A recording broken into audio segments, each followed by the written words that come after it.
I'm going to focus more on ES because it's giving us more volatility. NQ is still sitting within the daily volume imbalance, which is why it's finding it hard to move out of this entire area. Also marked out the 50% of previous days lower wick, which is the discount wick, to compare their discount areas. So the timings that I really look at are 9:30 opening, 10. Hi everyone and welcome back to my channel. So today I'm in a new spot filming this video. It's been a hot minute since I've recorded anything, so I'm just trying my best to get back in flow. For the last 2 weeks of January, I've just been traveling to Japan doing snowboard, and then right now I'm in the UK just trying to trade the London session. And all in all, I prefer the timing here compared to Asia because by the time New York comes around, I would still be awake enough for me to be doing all this trading stuff and sometimes even watching the New York PM session. I still prefer to trade the New York AM session because this is when like ES, NQ, S&P 500, Nasdaq, and Dow Jones are moving more of the time compared to London session because they're ultimately, based in New York. I'm just going to go through with you a trade that was taken on 19th February, and this morning I saw, ICT posting his own take on 19th Feb, which makes me kind of happy because we have similar views, which also confirms how I see the market is the way he sees it. So it just gives me a lot more confidence on the path and the trading method that I've been using. So right now we'll start off with the trading view charts and what I was seeing. So market opened on a Tuesday, which is 18th February, this candle here. So last Friday it closed here. So from the beginning of the week, I've been looking for higher prices because I see this previous month's high and all high on ES, and then the all high that is on NQ. And last but not least, the high that is on Dow Jones. So I'm just going to cover Dow Jones because I did not use it much for this higher time frame analysis. So from the beginning of the week, I was looking out for higher prices, and then this was the opening gap right here, and then the target is above.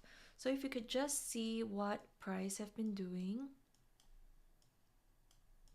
right?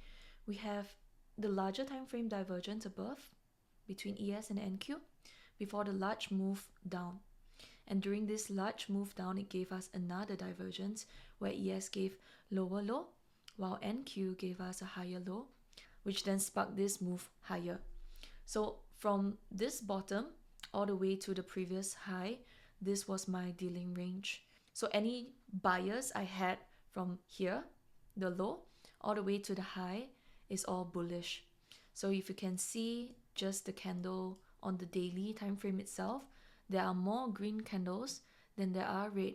Once we have established our dealing range and the ultimate target, you know that you are going to come out more often right than wrong. Okay, so these were the last 3 candles that drove price into the all high.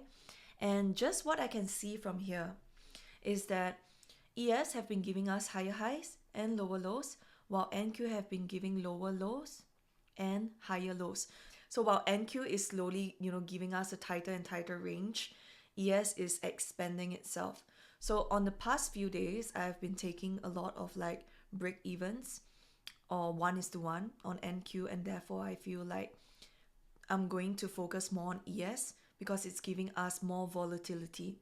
Okay, so with that goal in mind of taking out the previous month's high, that's how I went into my journal. So this was me in the gym using my phone to take a screenshot and my music choice at the gym up here. So I'm expecting previous day's low to stay intact. So this is the NQ market. We have Tuesday, and then Wednesday was when I was looking at the market. So I expect this previous day's low to stay intact. Okay, so I'm gonna show you one more thing that gave me this bullish bias. So on ES Tuesday, price took out Friday's low, whereas NQ did not. So this is the divergence that confirmed this week's objective is going to be hit. Usually I would compare Monday and Tuesday, but because this week is a bank holiday on Monday, then I would compare Friday and Tuesday. Okay, So this is the comparison. I make sure to take a screenshot of the previous divergence so that it would support this one that I'm currently looking for. So I said it's harder to find the SMT since all three of the assets have not yet taken out their previous day's low. So it's either intra-session, which is within a single like London or New York session, or Dow Jones will take out previous day's low while the other two don't. So usually Dow Jones is like the one that's a bit more crazy. And when I already have this larger time frame confirmation and I'm looking for a smaller time frame confirmation, that's when I'll look to Dow Jones for that sweep of liquidity before price reverses into the target that I look for. Also marked out the 50% of previous days lower wick, which is the discount wick, to compare their discount areas. So this is how it looks. On Tuesday, the wick that took out Friday's low, I marked out the entire range and then mark out the 50%. So ES have not reached into that 50%, while NQ and YM have already reached into it. So this shows me that ES is more unwilling to go lower, whereas the other two are, more in discount. So that is also another confirmation that today I want to be taking a trade on ES instead of NQ. And also, another point that I want to mention is that NQ is still sitting within the daily volume imbalance, which is why it's finding it hard to move out of this entire area. So here's the chart, whereas for ES have already moved out of this entire volume imbalance. So where did we get it from? It's 17 December. From the low to high, this entire empty blank space, ES have moved out of it. But on this 17 December, NQ is still sitting within it. So what it means is that it's still working itself through a larger time frame PD array, and therefore it's unable to give us, any large move right now while it's still fulfilling its orders.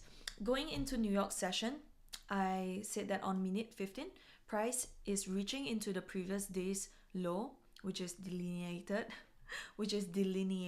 by the yellow line, and ES have not reached the 50% of previous day's wick, while the other two have.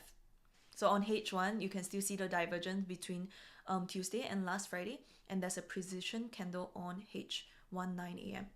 So the timings that I really look at are 9:30 opening, 9:50 to 10:10 macro timing, 10:30 reversal time, and 10:50 to 11:10 macro timing. When 9 a.m. comes around, and that was when ICT was talking about his FEG and stuff, I see that there's nothing much going on in price, and I was at the gym, so I decided not to do anything and just wait for 10:30. Okay, so once 9 a.m. candle close, what we see is a divergent candle. Okay, so we have ES closing with the green candle, NQ closing with the red, while YM closed with a red candle as well. And then going into 11:02, which is the macro timing I talked about, DJ is still reaching lower and no daily PD array has been reached into. So price gave a large range lower and is below daily true open. So what I'm looking for is for price to give us some sort of SMT underneath of daily true open. Right? So here I've marked out 10:30. And what we can see is that this candle itself, the reversal timing that I talked about, we see that ES gave us a break of structure compared to the previous high over here, while NQ is just sitting underneath the previous high that was created around 9 a.m. And lastly, we have YM that is just underneath that high as well. So overall, this is another sign that ES is more likely and more willing to go higher. So ES is the better pair as it has been giving larger moves through divergence in the larger time frame. And currently, ES has triple equal highs above previous day's high. So this was what I was looking at. We have our previous day's low staying intact. We have the divergence that is given intra-market session. And we have the target above the triple equal highs. So price gave us a pullback after the break of structure that I talked about. at 10:30, we have this large push higher, and then it came back, and if I just pull out the fib like this, you could see that it gave us this optimal trade entry, right, at 78.6, tap onto it really nicely before giving higher prices. But that wasn't the method that I went for. It's just an option for you guys. But here is the time frame that I was looking at. So once price started pushing away higher, right, and I see that all three of them have been pushing, right, we have our divergence, right, we have higher low over here. So I've cleared it out because it's a new day and I just erased it, but I wanted to record this video. So here, using YM, which is Dow Jones, we see that it gave us a lower low, right, going into the macro timing, which is 10:50 all the way to 11:10, while ES and NQ was giving us a higher low. So this is a confirmation for me to enter a long, and I only enter at about 11:05 when this candle on YM gave us a large push above that tells me that, okay, they're all ready to go. All right, so here is the entry point, and then my ultimate target was at this previous month's O high. So this would be a 1:3 risk to reward. But as I am adapting to the market and NQ have been giving me a lot of 1:1, I just felt like, okay, maybe for the remaining of February, I'm just going to reduce, like the big R's and move stop loss to break even earlier and take out 1:1 trades more often as 12 a.m. comes around, and that is the usual time that I close out all my trades. I see this divergence on the opposing end where ES is giving a high high, NQ is giving a lower high right before the closing, and YM is also giving a lower high. So that was when I close out, and this trade was 1:1.7. But ultimately, if you are trading the New York PM session, you can see that there is a secondary entry, potential secondary entry after lunch. So this is 1:10, right? So 1 p.m., you can just come back to the markets and look at how from 1 p.m. it just dropped back down into this previous PD array before going higher and ultimately reaching into previous month's high after FOMC news release. Yeah, so this is the kind of one shot, one kill trade where you can already mark out the intention for the week, which is to take out the previous high. And then you can go into the daily time frame to see what is going on. For example, Tuesday have taken out the low from last Friday. So usually I would compare Monday and Tuesday, but because this week is a bank holiday on Monday, then I would compare Friday and Tuesday. So once Tuesday have taken out the low of the previous day, whatever it may be, while the other asset have not, then you can go into the market, into the smaller time frame. On that day itself, you don't take any dinners outside if you're trading in Asia. Look for divergence and then stick to your same target that is the weekly time frame one. And then that would be the trade for the week. You don't have to come back on Thursday or Friday anymore because you're done for the week. All right. So for those who wants to continue, now that, the weekly objective has been achieved, I am expecting price to go slightly lower. All right. And so far, this is what I'm just looking at the markets. Okay. Yeah. So here's another divergence that sparked this whole move higher, and I really like it, so I'm just going to share it here. We have big Asian range, and then we have market taking out the Asian range low before giving us this 1, 2, 3.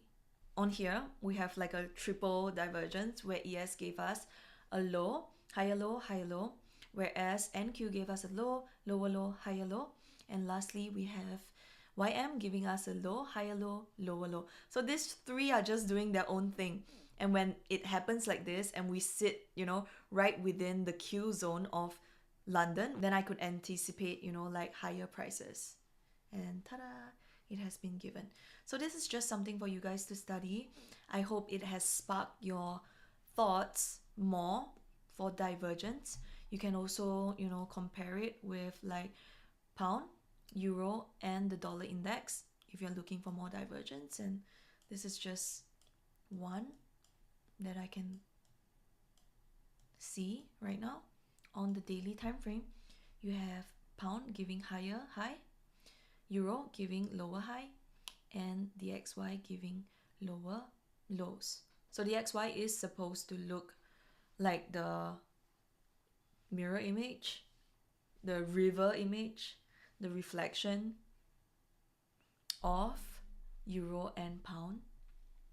And right now it looks more like pound than it does euro. Okay, so food for thought. Make sure to study it yourself and compare it. Find all this divergence yourself so that you can trust them when it actually shows up for you. So ultimately, mic test? Okay, mic is still working. Ultimately, thank you all so much for watching. I hope you enjoyed today's video. I'm hoping to come back to YouTube really soon. Film more videos, maybe 2 or 3 a week. Let me know what you want to see more of in the comment section below, and I'll see you guys in the next video. Bye!